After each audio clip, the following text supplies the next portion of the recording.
Hello दोस्तों इस video में हम आपके लिए आज का JKPSI का जो पेपर आया था उसके क्वेश्चंस लाए हैं और साथ में उन क्वेश्चंस के आंसर्स भी हम लाए हैं। दोस्तों आप ये वीडियो ज़रूर देखें, इससे आपको हिंट मिलेगा कि किस तरह के क्वेश्चंस पूछे गए हैं। हालांकि दोस्तों अगर हम बात करें आज के पेपर की तो आज का पेपर जो है हम ये कह सकते हैं कि इजी से लेकर मॉडरेट लेवल का ये पेपर रहा है। तो जो क्वेश्चंस शेयर किए गए हैं हमारे साथ तो वो हम आपके लिए लाए हैं और अगर आप इसकी पीडीएफ को डाउनलोड करना चाहते हैं तो पीडीएफ की लिंक आपको टेलीग्राम चैनल पर अवेलेबल कर दी जाएगी।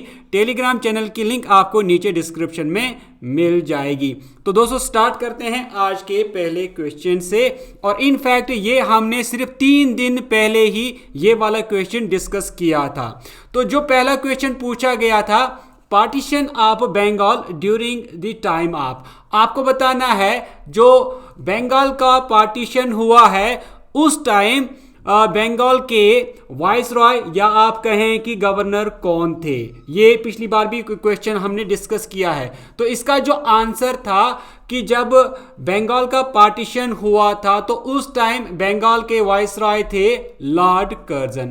दोस्तों ये जो बंगाल की पार्टीशन है इसको अनाउंस किया गया था 19 जुलाई 1905 को और इसको इफेक्ट में लाया गया था 16 अक्टूबर 1905 को। और दोस्तों यहाँ पर ये भी याद रखें कि जब ये पार्टीशन किया गया था बंगाल का तो तब एक मूवमेंट जो है वो चलाई गई थी इंडिया में जिसको आप स्वदेशी और बायकॉट मूवमेंट कहते हैं।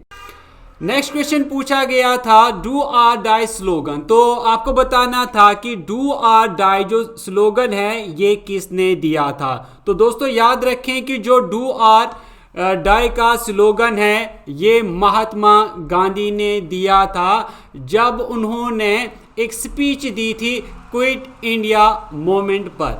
तो ये जो डू आर डाई स्लोगन है ये 8 अगस्त 1942 को दिया गया था गांधी जी की तरफ से।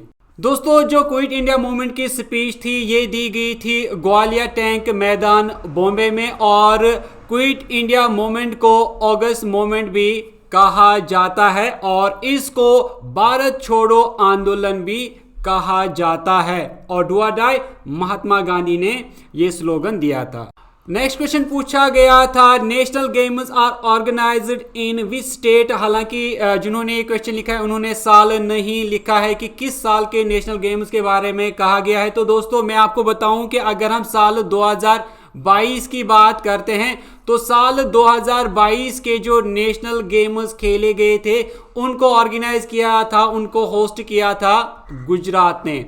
और इन गेम्स का यानी साल 2022 की नेशनल गेम्स का मोटो था सेलिब्रेटिंग यूनिटी थ्रू सपोर्ट। और दोस्तों अगर हम इससे पहले साल 2020 के नेशनल गेम्स की बात करते हैं तो इनको होस्ट किया था गोवा ने। यहां पर अगर हम दोस्तों बात करें साल 2022 की तो सबसे ज्यादा गोल्ड मेडल इसमें जीते थे सर्विसेज ने, जो एक आर्मड फोर्स का क्लब है, उन्होंने सबसे ज्यादा गोल्ड इसमें जीते थे 61। और अगर हम स्टेट्स की बात करें तो स्टेट्स में सबसे ज्यादा गोल्ड जीते थे महाराष्ट्र ने 39 और दूसरे नंबर पे रहा था साल 2022 के नेशनल गेम्स में हरियाणा, इन्होंने 38 गोल्ड जीते थे। और अगर हम जम्मू कश्मीर की पर्टिकुलरली बात करें तो जम्मू कश्मीर ने इनमें 1 गोल्ड मेडल जीता था। नेक्स्ट क्वेश्चन पूछा गया था haemophilia cause due to which chromosome. तो इस तरह का क्वेश्चन आया है कि होमोफिलिया किस क्रोमोजोम की वजह से होता है। तो इसका जो आंसर था वो एक्स क्रोमोजोम है। तो मुझे यहाँ पर आपकी इंफॉर्मेशन इस बारे में चाहिए क्योंकि मैं क्वेश्चन को ठीक तरह से नहीं समझ पा रहा हूँ कि असल में क्वेश्चन आया क्या था। दोस्तों यहाँ पर मैं ये ज़रूर बताना चाहूँगा कि होमोफिलिया एक तरह का डिसऑर्डर होता है जिसमें ब्लड की क्लॉटिंग नहीं हो पाती है। तो ब्लड की क्लॉटिंग न होने को होमोफिलिया कहा जाता है, हीमोफिलिया।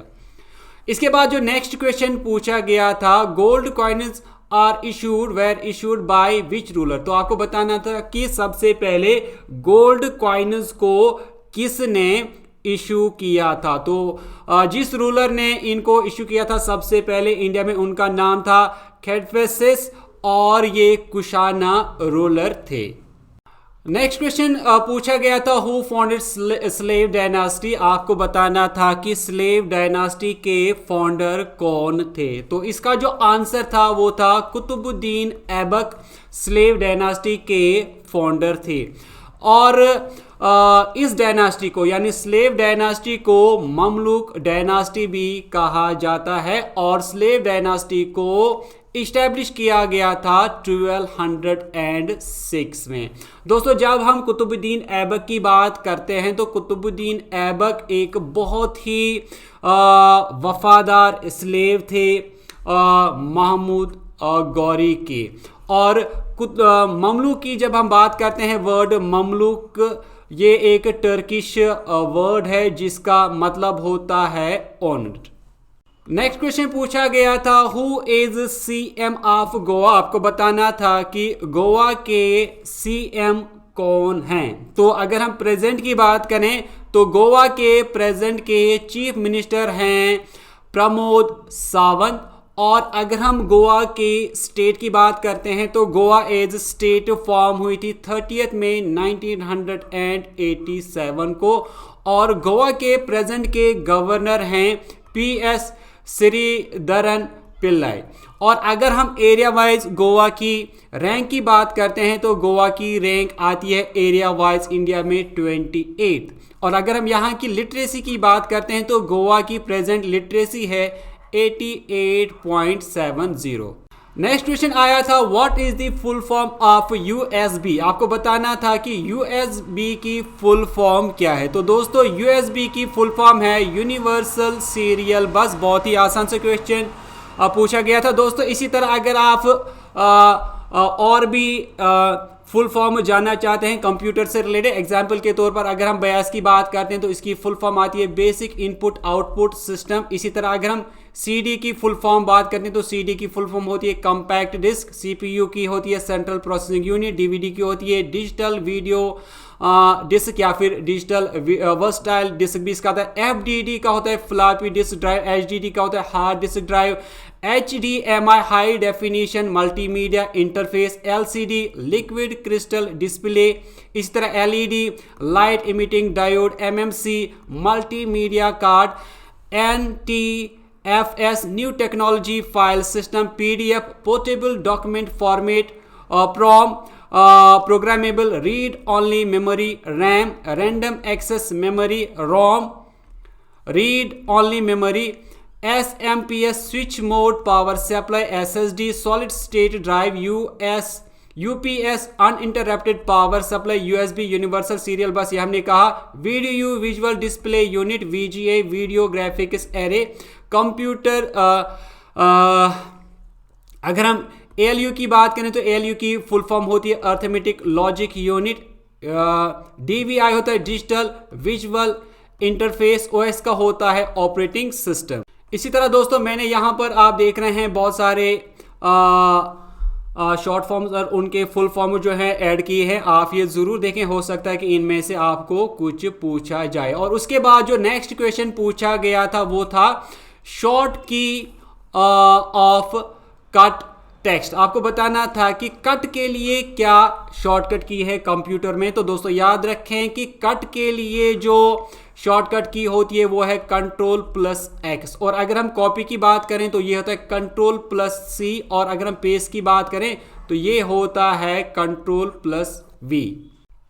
नेक्स्ट क्वेश्चन पूछा गया था who is the founder of Hoysala dynasty. आपको बताना है होयसला डायनास्टी का फाउंडर कौन था। तो इसका जो आंसर है वो है रिपा कुमा सेकंड या जिसे सलाबी कहते हैं। तो ये इसका फाउंडर था। और इसका जो मेन एरिया था जहां पर इन्होंने रूल किया है वो है कर्नाटका, आंध्र प्रदेश वगैरह जो आसपास का इलाका है, इन्होंने इस पे रूल किया है। और इनकी जो सल्तनत थी वो 10th सेंचुरी से लेकर 14th सेंचुरी AD तक थी। और अगर हम उनकी कैपिटल की बात करें तो इनकी कैपिटल हेलेबीडु बिलौर में थी। तो दोस्तों ये थे आज के कुछ क्वेश्चंस जो कि JKPSI के एग्जाम में पूछे गए थे। कल हम और कोशिश करेंगे कि आपके लिए और क्वेश्चंस लाएं जो कि इस एग्जाम में पूछे जाएंगे, क्योंकि ये शिफ्ट्स में ये एग्ज़ाम हो रहा है। तो उम्मीद करूंगा कि आपको ये वीडियो अच्छी लगी होगी। वीडियो अच्छी लगी तो वीडियो को लाइक करने के साथ साथ शेयर ज़रूर करें। दोस्तों हम मिलते हैं आपसे एक नेक्स्ट वीडियो में, तब तक के लिए टेक केयर।